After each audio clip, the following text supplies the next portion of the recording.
নমস্কাৰ, মই মনীষা। আজি মোৰ এই চেনেলটিৰ জৰিয়তে আবৃত্তি কৰিবলৈ লৈছোঁ কবি ৰাজীৱ বৰুৱাৰ এটি সুন্দৰ কবিতা, ধুনীয়া দেখাৰ বয়স নাই। ধুনীয়া দেখাৰ বয়স নাই। ধুনীয়া ফল অৱতৰতো পকে।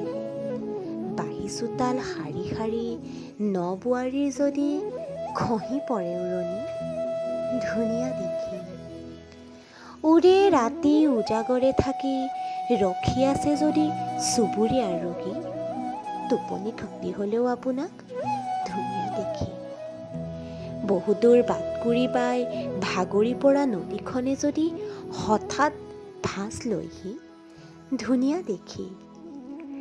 ৰাস্তা পাৰ হ'বলৈ গৈ আদবাটতে ৰৈ যোৱা কিশোৰীজনীৰ সলাচ হাঁহি, ধুনীয়া দেখি।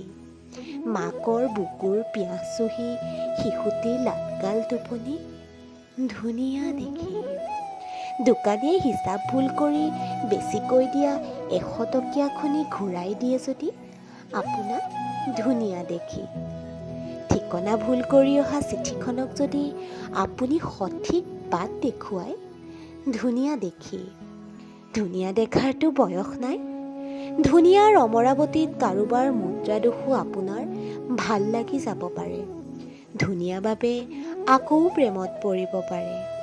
ধুনীয়া দেখাৰ বয়স নাই। ধন্যবাদ।